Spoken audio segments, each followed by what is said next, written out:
Bonjour et bienvenue à cette nouvelle vidéo. Aujourd'hui, on fait enfin différent de la gravure laser, mais pas pour longtemps. Comme vous pouvez voir, j'ai reçu le Xtool D1. Ce sera le sujet d'une prochaine vidéo, donc n'hésitez pas à vous abonner pour ne pas manquer cette vidéo. J'ai reçu une nouvelle imprimante 3D, la Kiditech iFast. Apparemment, Kidi, ça se dit Shidi, je pense. Je vais dire Kidi quand même. Je ne suis pas payé pour faire la vidéo, mais j'ai reçu l'imprimante gratuitement pour vous la présenter. Alors je suis probablement biaisé puisque je n'ai pas payé la machine, mais je ne suis pas ici pour vous mentir, je suis ici pour vous présenter l'imprimante de manière honnête. Et si vous appréciez cette vidéo et que vous décidez de vous procurer cette imprimante, vous pouvez utiliser le lien dans la description de la vidéo pour vous procurer l'imprimante et ça va aider à soutenir ma chaîne YouTube, alors merci beaucoup. Jusqu'à présent, c'est la plus grosse imprimante 3D que je teste, c'est la plus chère que je teste et c'est la plus lourde que je teste.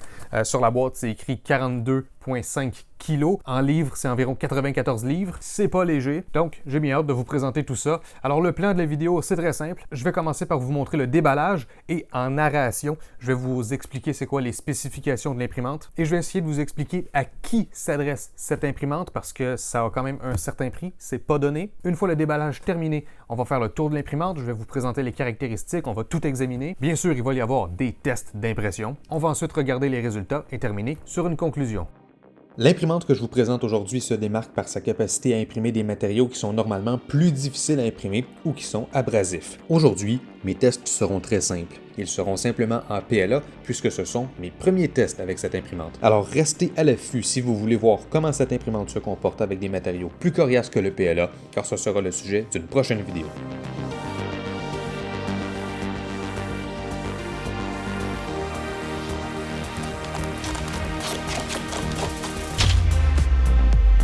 Je veux commencer ce segment déballage en mentionnant que c'est un faux déballage puisque j'avais déjà déballé l'imprimante avant de filmer la vidéo et je l'ai remballée du mieux que je peux. Ce qui est particulier avec cette imprimante, c'est que sur papier, si on regarde les spécifications, on peut voir que le volume d'impression est plus petit qu'une CR10 et la qualité sera probablement similaire, mais elle coûte quand même beaucoup plus cher. Alors, volume d'impression 330 par 250 par 320 mm, la résolution la plus fine de l'axe des Z 0.05 mm, vitesse d'impression de 30 à 150 mm par seconde. Alors tout ça c'est bien, mais c'est pas exceptionnel. Alors quel est l'avantage d'acheter cette imprimante? Eh bien il faut aller chercher plus loin pour comprendre la réponse à cette question. Vu le prix, ce n'est pas une machine qui s'adresse à ceux qui veulent une imprimante abordable qu'ils peuvent modifier pour améliorer. Cette machine est conçue pour ceux qui veulent une imprimante 3D entièrement préassemblée, qui nécessite le moins de calibration initiale possible, et c'est une imprimante 3D qui est conçue pour ceux qui veulent imprimer n'importe quoi sans problème avec tous les types de matériaux, du PLA en passant par le nylon avec support en HIPS, puisqu'on a deux buses, pour aller vers les filaments 3D métalliques qu'on peut ensuite faire fondre pour créer des pièces en métal. On peut vraiment tout imprimer. Là où cette imprimante va vraiment se démarquer, c'est avec les matériaux qui sont plus compliqués à imprimer. Alors si vous réfléchissez à ce que vous souhaitez imprimer, et que vous ne voyez pas la valeur que cette machine peut vous apporter, c'est tout simplement pas une proposition qui s'adresse à vous. Par contre, pour ceux qui ont besoin de ce type de machine, eh bien voilà, elle existe. Cette imprimante coûte quelques milliers de dollars et à ce prix, je recommanderais cette machine surtout aux petites entreprises ou du moins probablement aux gens qui comptent utiliser cette machine pour regagner leur argent par rapport à leur investissement initial avec leurs impressions 3D. Au niveau des accessoires, on a une bobine de PLA, on a une boîte sèche pour les filaments plus hygroscopiques et la boîte a son propre support en métal pour pouvoir l'attacher directement à l'imprimante. Ici, on a les embouts pour les deux supports à filaments qui sont là justement. On a un ensemble complet de rechange pour le système de double extrusion, on en reparle plus tard. Dans cette boîte, c'était pas du filament, c'était les quelques outils que vous voyez ici avec de la colle et on a ici des roulements qui vont au fond de la boîte sèche. Et ici, dans cette petite boîte, on a quelques outils, quelques pièces de rechange, comme vous voyez en haut des buses de rechange, des fusibles, des connecteurs, etc. Et ici, on a un câble Ethernet, à savoir que cette imprimante peut aussi se connecter au réseau en Wi-Fi si vous préférez. Et bien sûr, il y avait un cordon d'alimentation inclus.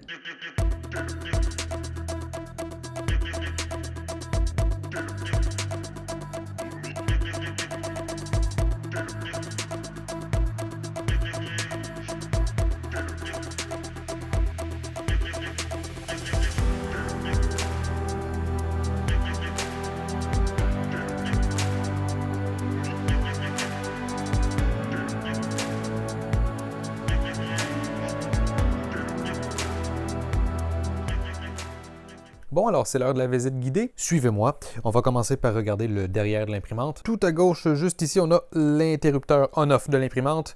Juste à côté, on a la prise d'alimentation. Et ensuite, le fil gris, c'est pour se brancher au réseau. Et si vous n'avez pas de prise réseau à proximité de l'imprimante, sachez que cette imprimante supporte aussi le Wi-Fi. Ici, on a un ventilateur de circulation d'air et un filtre au charbon de l'autre côté. Peut-être que ça peut aider les odeurs si vous imprimez des plastiques qui ont une odeur assez puissante. Mais si vous imprimez des plastiques qui dégagent des vapeurs toxiques, sachez que le filtre au charbon, probablement que ce ne sera pas suffisant pour filtrer l'entièreté de ces vapeurs. Alors, si vous imprimez ce genre de plastique, comme du nylon, de l'ABS, etc., essayez d'utiliser cette imprimante dans un endroit qui est bien aéré. Et bien sûr, ce ventilateur, il est là parce que l'imprimante, c'est un gros boîtier fermé. Ça aide à avoir un meilleur contrôle des températures, sauf que s'il se met à faire trop chaud, c'est pas super. Donc, le ventilateur est là pour réguler la température un petit peu. Sous l'imprimante, il y a un gros espace vide, mais vers l'avant, on peut voir les deux alimentations qui permettent à cette imprimante de fonctionner. Tout en haut, vous voyez, on a 3 bras ici qui sont rétractables et j'ai installé sur les bras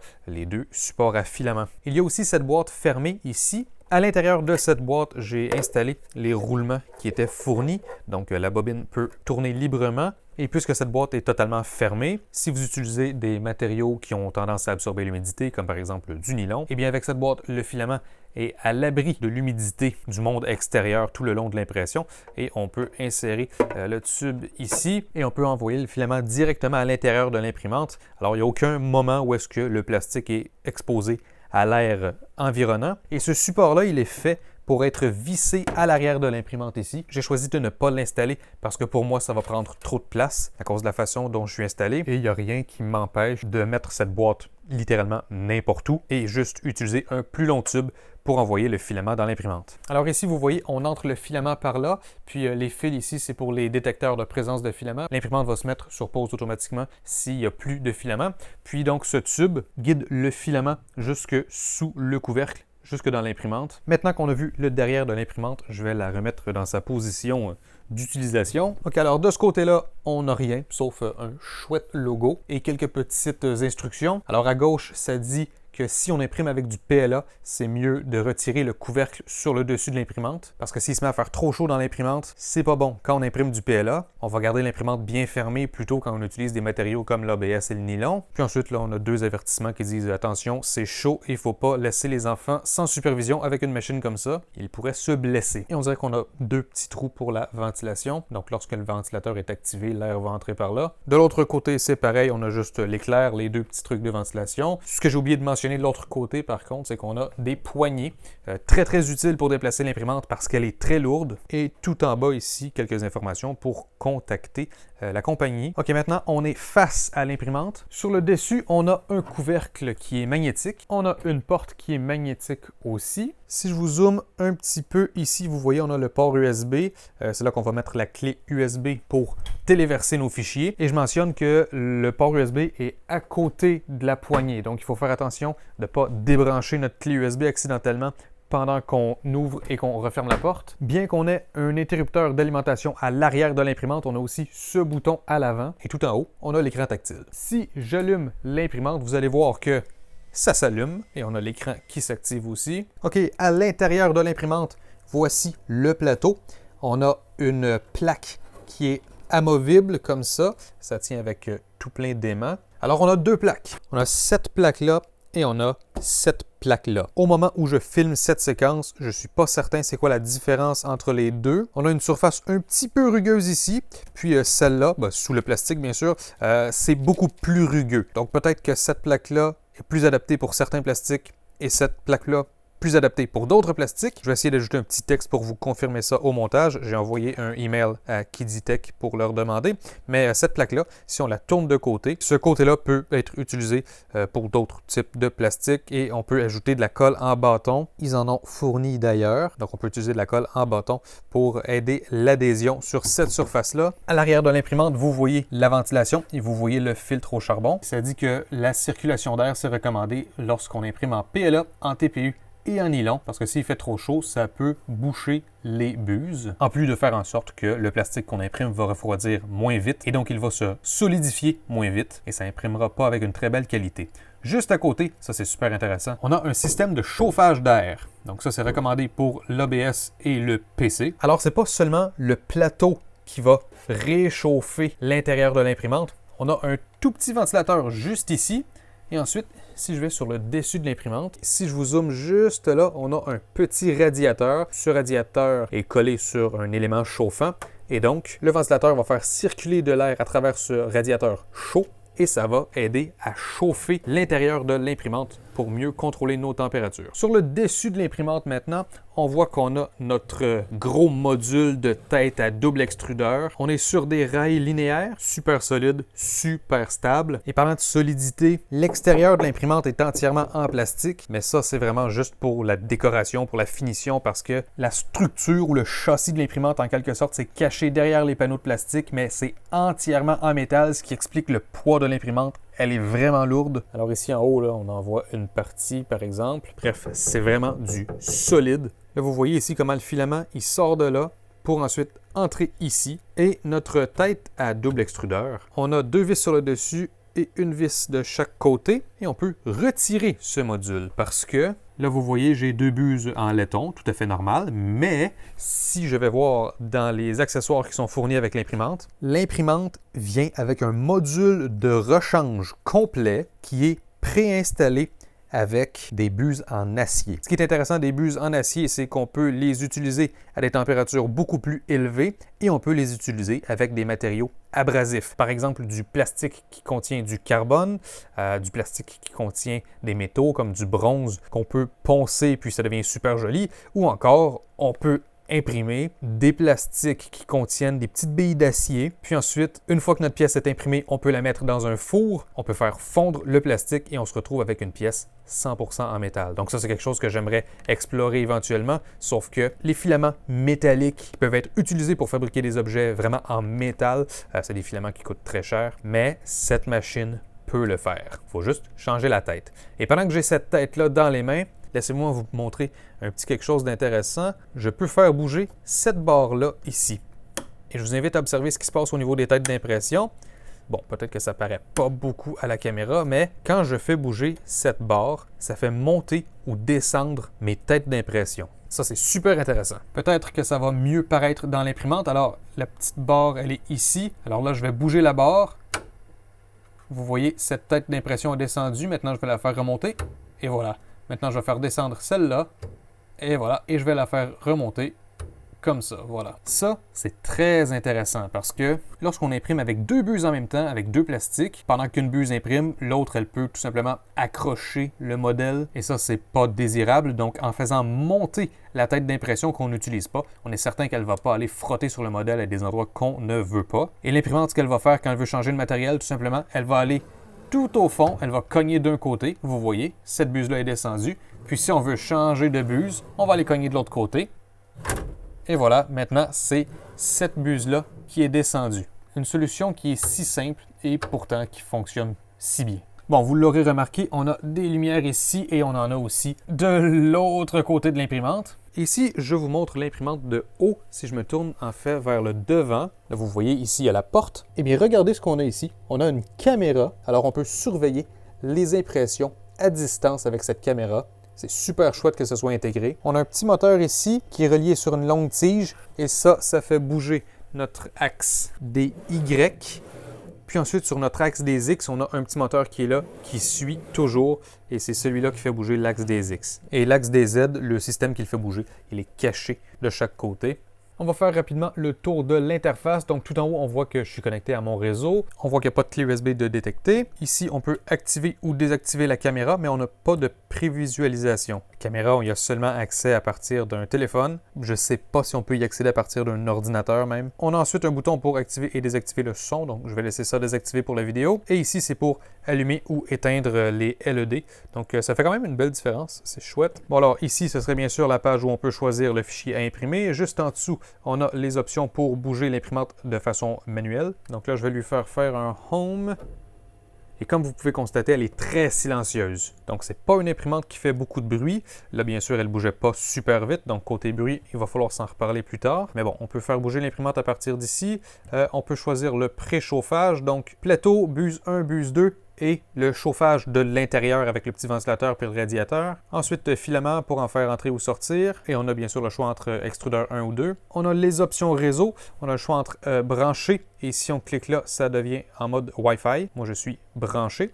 Puis on peut aussi désactiver si on décoche ici. Donc moi, bien sûr, je veux que ce soit activé. Ensuite, leveling, on a le leveling rapide et le leveling normal qui va aller tester plus de points. Et niveau leveling, ce qu'il faut préciser, c'est que cette machine n'a pas de capteur de nivelage automatisé. Donc, il faut le niveler à la main. C'est un peu surprenant considérant le prix de l'imprimante, mais en même temps, si elle est construite de manière hyper solide, elle va être très facile à ajuster et elle ne se désajustera pas toute seule. Donc j'espère que c'est ce qui va arriver. Bon, ensuite ici, stop, on dirait qu'on a un arrêt d'urgence. Ventilateur, on a des turbines, mesdames et messieurs. Donc pour l'extrudeur 1, pour l'extrudeur 2. Celui-là ici, c'est le ventilateur qui est tout au fond. Vous voyez, ça tourne. Et c'est pas très bruyant, donc ça c'est bien. Et ça ici, c'est pour le chauffage de l'intérieur de l'imprimante. Ici, c'est pour calibrer nos extrudeurs. On a un fichier sur la clé USB pour imprimer cette forme-là ici. Si la forme, elle est bien centrée et tout, ça veut dire que la calibration, elle est bonne. Mais si la forme au milieu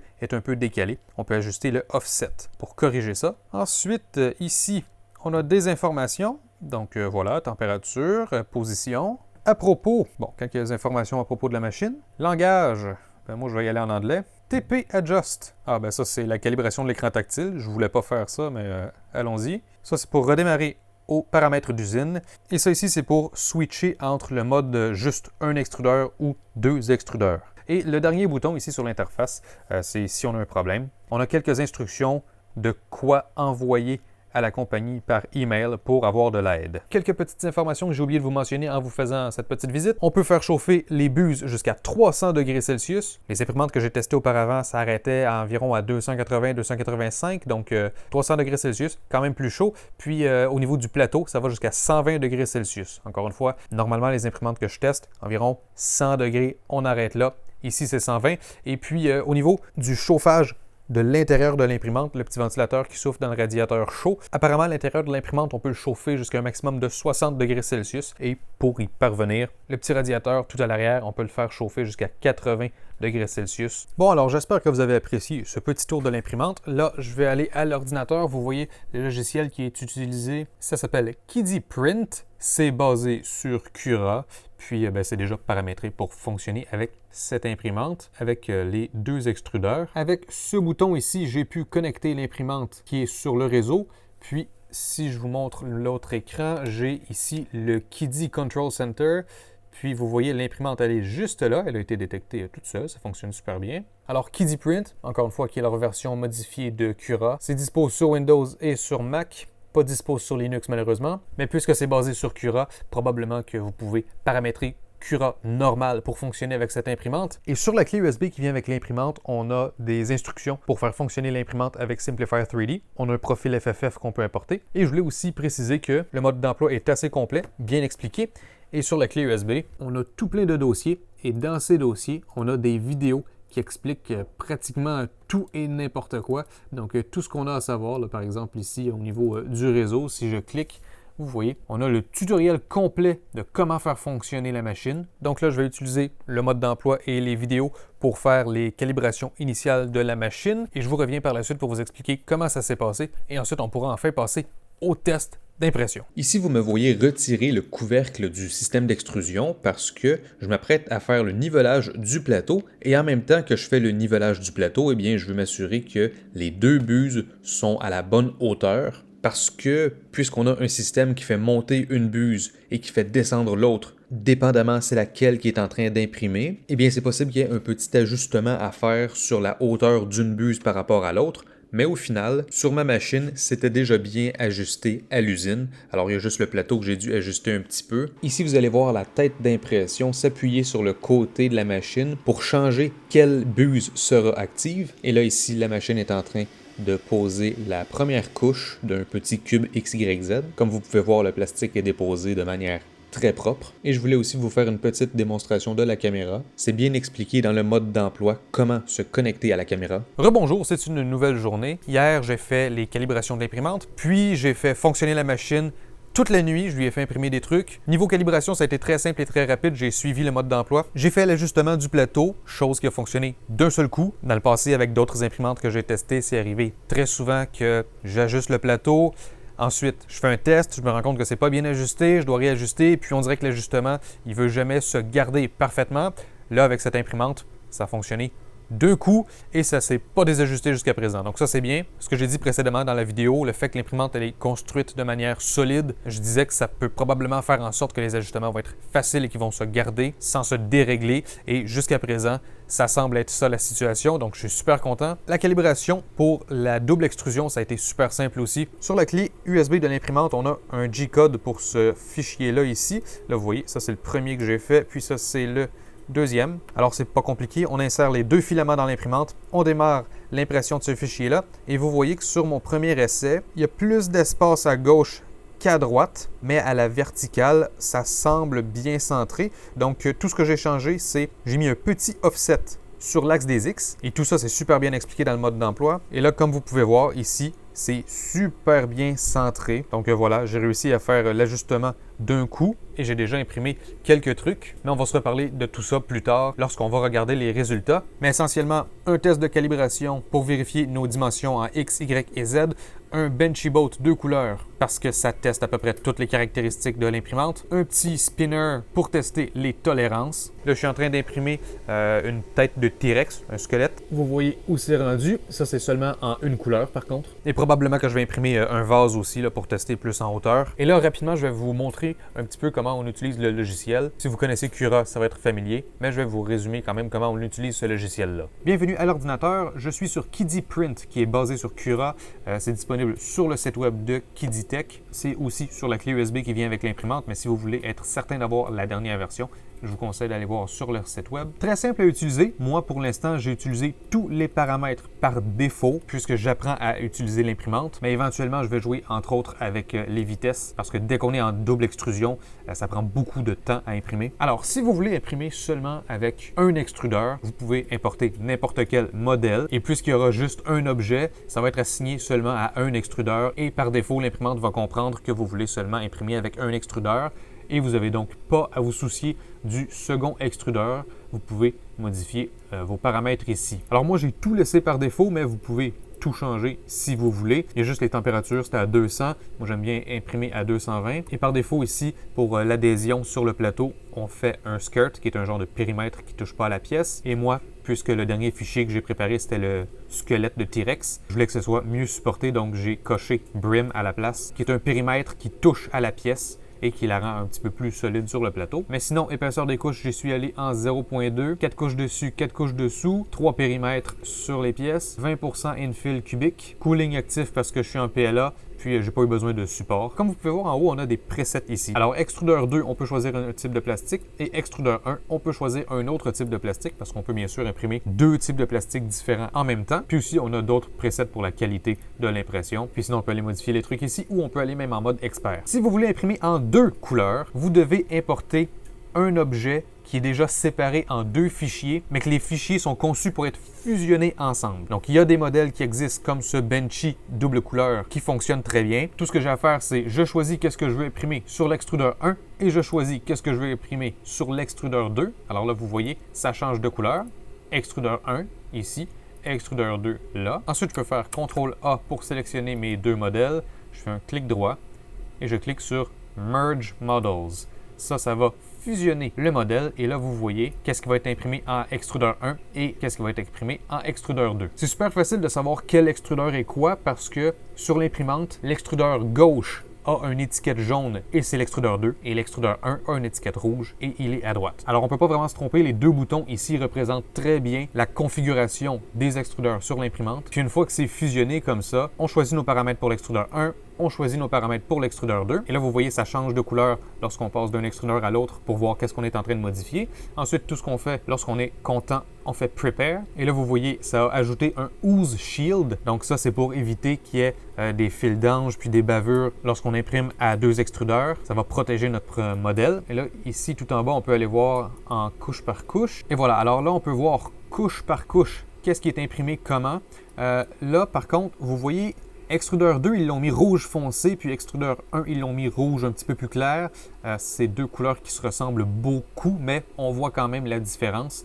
Donc, ce qui est foncé, c'est pas parce que c'est de l'ombre, n'est-ce pas? C'est vraiment juste parce que c'est pas le même matériel qui est utilisé. Mais vous voyez donc couche par couche qu'est-ce qui va être fait de quelle couleur. Et comme vous pouvez voir, le Ooze Shield, la façon qui va être fait, rouge clair autour, rouge foncé à l'intérieur. Dans mon expérience, j'ai pas eu besoin de mettre une Prime Tower. Donc une Prime Tower, qu'est-ce que c'est? C'est genre une petite tour qu'on va fabriquer ici, plus loin du modèle, pour bien s'assurer que le plastique coule bien dans la buse lorsqu'on la fait refroidir et qu'on la fait réchauffer à nouveau. Puisqu'il y a très peu de rétention dans les buses de cette imprimante, juste faire le Ooze Shield, pour moi, ça a été assez pour redémarrer l'écoulement de plastique correctement. Donc ça, c'est bien parce que ça économise du plastique, puis ça économise du temps. Si on enlevait le Ooze Shield, peut-être qu'on aurait des petits fils d'ange qui viendraient se coller un petit peu partout sur le modèle lorsqu'on change de buse. Donc c'est pour ça que j'ai préféré le laisser. Puis c'est dans les paramètres par défaut. Donc voilà ce que ça donne. Et lorsqu'on est prêt à imprimer, soit on fait Save to File pour enregistrer sur la clé USB. Ensuite, on met la clé USB dans l'imprimante. Ou sinon, si on est connecté en réseau, on clique ici. Là, vous voyez, je suis déjà connecté à l'imprimante et c'était pas compliqué. J'ai cliqué sur Input IP. J'ai écrit l'adresse IP qui était affichée sur l'écran de l'imprimante. Ça a trouvé l'imprimante sur mon réseau. Puis, à partir de là, je peux faire Wi-Fi Send ici et ça s'envoie assez rapidement, en fait. Ça prend à peine quelques secondes. Puis, il y a un message qui va apparaître et qui va vous demander « Voulez-vous imprimer ce modèle immédiatement? » Si vous faites oui, ça commence tout de suite à imprimer. Et si vous faites non, eh bien, le modèle est quand même téléversé sur la clé USB de l'imprimante, mais l'impression ne se démarre pas automatiquement. Donc ça, c'est côté impression. Maintenant, côté contrôle de l'imprimante à partir de l'ordinateur, on a le panneau de contrôle ici. Et là, un petit bug, c'est que ça me dit toujours qu'il n'est pas installé. Donc, il faut que je dise oui, installe-le. Et là, ensuite, je dois démarrer l'installation, sauf qu'il est déjà installé. Puis là, il réinstalle quand même. Et là, ça démarre. Puis si je le quitte et que j'essaie de le réouvrir, ça va dire la même chose toujours. Donc ça, c'est un petit bug avec le logiciel. Une fois que ça ouvre, c'est super pratique parce qu'on voit les fichiers qui sont dans la machine. On voit l'état de la machine, donc on a un petit logo. Donc ça, j'imagine que ça veut dire qu'elle est en train d'imprimer parce que c'est ce qu'elle est en train de faire. Donc là, je vous ai mis ça en plein écran. Alors ici, on a la machine. Puis bien sûr, ici, c'est une liste parce qu'on pourrait avoir plusieurs machines de connectées au même ordinateur. Donc là, bien sûr, j'en ai juste une. Ça dit quel fichier qui est en train d'être imprimé. Ça dit le pourcentage de complétion. Tout en bas ici, vous voyez la position, température. Et vous voyez ici, on peut glisser un fichier puis ça va s'envoyer. Et ici, on peut faire bouger la machine et on peut contrôler les températures et la vitesse du ventilateur. Alors voilà, ça résume comment fonctionne le logiciel.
OK, alors c'est le temps d'observer les résultats. Ça paraît pas, mais ce qui est ici, c'est plusieurs heures d'impression. La Kiditech iFast, je suis pas certain si Fast, ça porte bien son nom parce que c'est pas l'imprimante la plus rapide que j'ai testée. Puis c'est pas l'objectif de cette imprimante non plus. Donc je trouve que le nom est drôlement choisi. Donc tout à l'heure, je vous ai présenté mes tests de calibration. Voici maintenant mon petit cube XYZ. Donc vous voyez, très beau cube, excellente qualité d'impression et on va le mesurer pour voir. Alors, si je mesure dans ce sens-là, 20,14 mm, donc pas si mal du tout, même assez bon. Ensuite, dans ce sens-là, 20,03, très impressionnant. Et maintenant, si on regarde du côté de l'axe des Z, 19,14 84. Alors, on est très près du 20 mm par 20 mm par 20 mm. Excellent résultat qui provient d'une machine fraîchement sortie de la boîte. Aucun ajustement majeur requis. On reçoit l'imprimante et elle est déjà assez bien ajustée pour nous donner quelque chose comme ça. Ensuite, voici le Ooze Shield du petit bateau. Alors, le voici le bateau. Donc, je vous fais faire le tour. Voilà à quoi ça ressemble. Alors là, la difficulté ici avec ce petit bateau, c'est tout ce qui est foncé parce que à chaque fois, on imprime un tout petit peu sur le rebord et tout de suite, on change de couleur pour refaire une plus grande couche dans ce qui est plus pâle ici. Donc, on voit la coque. Tout est bien droit, tout est bien joli. Le logiciel a décidé que les rétractions allaient se faire ici. Donc, ça ici, c'est apparent, mais ça fait que tout autour, il n'y a plus aucun blob de rétraction nulle part. Hashtag 3D Benchy, est-ce qu'on est capable de le lire comme ça? Peut-être un petit peu. C'est imprimé en 0.2 mm, donc si je l'avais imprimé en 0.1 ou 0.05, ça aurait aidé. Petit blob ici peut-être. Le remplissage ici, c'est excellent. Aucun trou à la surface. Cheminée bien ronde. Et voilà ce que ça donne de plus près.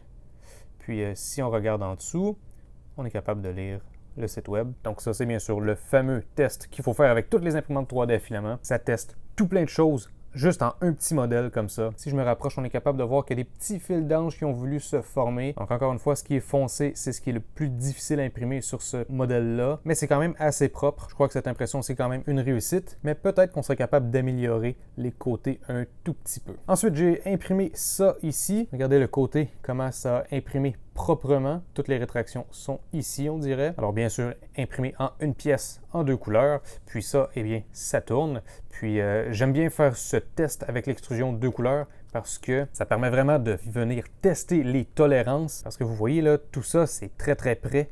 Et pourtant, regardez, ça réussit à tourner quand même. Donc ça ici, on peut mettre une Allen key et ensuite on est capable de faire craquer le modèle en quelque sorte. Et à partir de là, ça se met à tourner. Puis on peut mettre un petit peu de lubrifiant pour aider. Mais voilà, niveau tolérance, mon ajustement, clairement, il est excellent. Petite tête de T-Rex. Je voulais imprimer ce modèle parce qu'il y a quand même pas mal de détails. Donc je me suis dit que ça serait intéressant.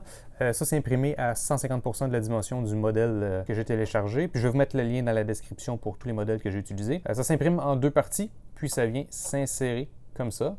Puis la bouche, elle peut bouger un petit peu. Très jolie impression. On voit toutes les dents bien pointues au bout. Alors, je vous invite à observer la qualité de la surface. Puis, c'est bien sûr imprimé sans support. Donc, vous voyez aussi à l'intérieur, ça a super bien imprimé, même s'il y a des parties qui sont un petit peu dans le vide. Donc, vous voyez, cette partie-là, elle imprime comme ça. Et cette partie-là, elle imprime comme ça. Donc, la partie ici qui imprime à la diagonale, très, très propre aussi. Et voilà maintenant de l'intérieur.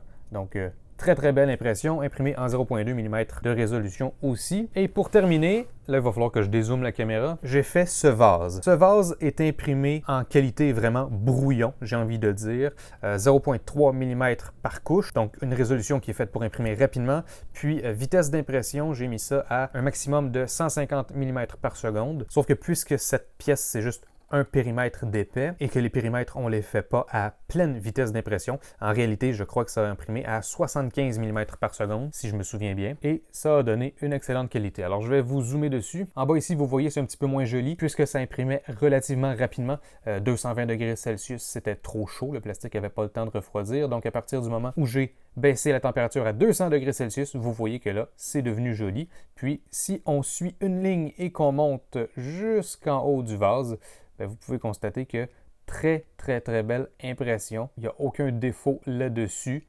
Alors, voilà ce que ça donne. Donc ça, c'est vraiment imprimé qualité brouillon pour que ce soit fait le plus rapidement possible. Et à part au début où le plastique était un petit peu trop chaud, l'impression s'est déroulée à perfection. Juste avant de conclure, je veux vous partager mes observations maintenant que j'ai utilisé cette imprimante pendant plusieurs heures. Mon expérience est très positive, mais je vais commencer par parler des points négatifs. Tout en haut de l'imprimante, où est-ce qu'on fait entrer le filament dans l'imprimante? Si vous vous rappelez bien, il y a un petit tube en métal et là-dedans, il y a le détecteur de présence de filament. Et à partir de là, le filament entre dans l'imprimante. Ce petit tube en métal, je trouvais qu'il agrippait un peu le filament parce que quand la tête bouge, le filament, il suit la tête. Et parfois, l'angle du filament par rapport au tube, c'est un peu extrême et ça avait tendance à agripper le filament un peu. Les alimentations qui sont sous l'imprimante, ils ont des ventilateurs intermittents, c'est-à-dire que lorsque l'alimentation devient chaude, le ventilateur s'active. Lorsqu'elle se refroidit, le ventilateur se désactive. Donc ça, c'est super parce que en ce moment, l'imprimante est en veille puis elle est assez silencieuse. Mais j'ai remarqué que parfois, l'alimentation, elle chauffe juste assez pour que le ventilateur s'active, puis dès que le ventilateur s'active, ça refroidit assez l'alimentation pour que le ventilateur s'éteigne et donc il devient intermittent un petit peu. Mais si je ne me trompe pas, il y a un ajustement pour ça sur l'alimentation pour régler la sensibilité du ventilateur. Au niveau du bruit, c'est pas une imprimante qui est ultra silencieuse. Puis c'est pas une imprimante qui est ultra bruyante non plus, je trouve. Toutes les imprimantes font des bruits un peu différents. Elles sont pas construites pareilles. C'est pas les mêmes ventilateurs qui sont utilisés. Parfois, il y a des imprimantes qui ont des ventilateurs qui font des bruits vraiment aigus. Ici, c'est pas le cas. On entend clairement des bruits de ventilateur. On entend les moteurs quand ça se déplace. J'ai pas trouvé que c'était extrême, mais on peut pas dire que c'est ultra silencieux. Dans l'interface, j'ai remarqué qu'il y a quelques erreurs de traduction. On comprend qu'est-ce qui se passe, mais je tiens à le mentionner. Autre point, j'aurais aimé que l'imprimante puisse s'éteindre automatiquement lorsque ça fait plusieurs minutes qu'elle est en veille, puis qu'il n'y a pas d'activité. Il n'y a rien qui est mentionné à ce sujet dans le mode d'emploi. Et là, vous voyez, elle est en veille depuis quelques minutes. Elle est encore allumée. Pour regarder la caméra, si on suit le mode d'emploi, en tout cas, il faut utiliser une application bien précise sur un téléphone ou une tablette. Android ou iOS, ça fonctionne. Et si on veut enregistrer des vidéos pendant que l'imprimante est en train de travailler, il va falloir constamment que le téléphone ou la tablette soit allumé parce que dans l'application, j'ai pas trouvé comment enregistrer dans la mémoire de la caméra parce qu'il y a 4 gigaoctets dans la caméra, mais la seule option d'enregistrement que j'ai trouvée, ça enregistre sur le téléphone. Autre point à mentionner, c'est une très grosse imprimante versus le volume. Donc ça, je pense qu'on l'avait remarqué. Je le mentionne quand même. De chaque côté, on a une bonne épaisseur quand même. Donc je me demande si ça n'aurait pas été possible de la faire un peu plus petite. Dans le menu extrusion de l'interface, si on oublie de faire chauffer la buse, on peut quand même faire bouger le moteur de l'extrudeur.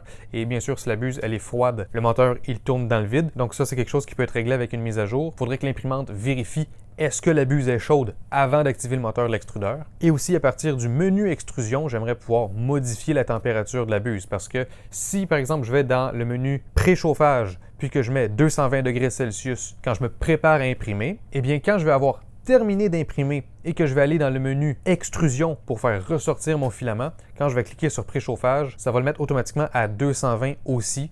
Et moi, je préfère toujours retirer mon filament à 180 degrés Celsius pour réduire les risques qu'il y ait des bouchons qui se fassent avec le plastique qui est semi-fondu. Donc, j'aurais aimé avoir le contrôle de température à cet endroit-là aussi. Et dernier point aussi à propos de la caméra. À partir de l'interface principale, quand on n'est pas en train d'imprimer, on peut désactiver la caméra si on ne s'en sert pas. Sauf que, une fois l'impression commencée, si on va dans les options, comme par exemple, on peut changer la vitesse, les températures, etc., on peut éteindre les lumières, mais il n'y a pas de bouton caméra lorsqu'on a commencé à imprimer. Donc, si vous allumez l'imprimante, vous vous dites « j'ai pas besoin de la caméra », vous la désactivez, puis ensuite vous démarrez une impression, puis vous décidez « ah, finalement, j'aurais dû activer la caméra », eh bien, l'option n'est pas là. Le seul moyen, ce serait d'annuler l'impression, aller changer le paramètre, puis ensuite, si vous refaites imprimer le même fichier, l'imprimante va détecter que vous avez annulé l'impression et elle va vous demander si vous voulez reprendre au même point, comme s'il y avait une coupure de courant ou comme s'il manquait de filament. Mais bref, ce serait juste facile d'ajouter un petit bouton dans les options pendant qu'on imprime. Donc ça, c'était mes points négatifs. Et en fait, la seule chose que j'ajouterais peut-être, c'est l'emplacement de la clé USB. Donc voilà.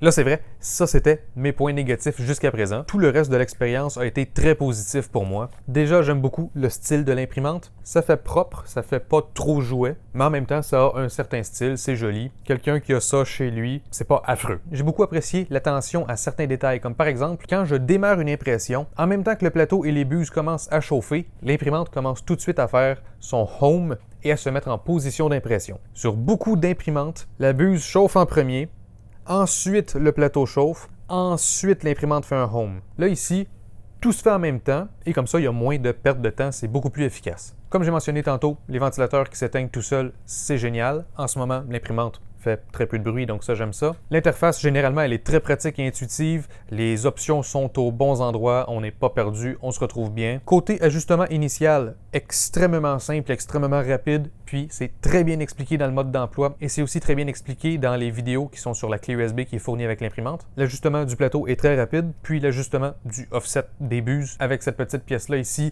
c'est super efficace, super simple. Et là, avec les heures que j'ai passées à utiliser cette imprimante, il n'y a pas quoi que ce soit qui s'est désajusté. Jusqu'à présent, c'est l'imprimante qui me donne ce qui est le plus près d'un plug and play. Pour les changements de filament, c'est super efficace. Soit qu'on dit à l'imprimante de le faire pour nous, et quand elle fait sortir le plastique, elle le fait sortir super vite pour pas que ça bouche dans la buse avec le plastique semi-fondu. Mais aussi, on a accès à un levier sur l'extrudeur pour pouvoir faire entrer et sortir le filament manuellement là, en poussant et en tirant. Donc si on n'a pas envie d'attendre que les moteurs tournent, on peut y aller directement à la main. Donc ça, j'aime ça, avoir l'option. Moi, en général, j'y vais manuellement, c'est plus rapide. Les buses ont très peu de rétention. Ça, c'est génial. Si par exemple, j'ai imprimé avec du verre et là, j'enlève le filament vert puis je mets un filament bleu, ça change très vite. J'ai certaines imprimantes qui ont beaucoup plus de rétention et qu'il faut vraiment là, purger énormément de filaments avant que ça change entièrement de couleur. Là, ici, c'est super rapide. Et là, puisque j'ai fait des tests double extrusion, ça fait en sorte que je suis constamment en train de démarrer une buse, l'arrêter, démarrer l'autre, l'arrêter, etc.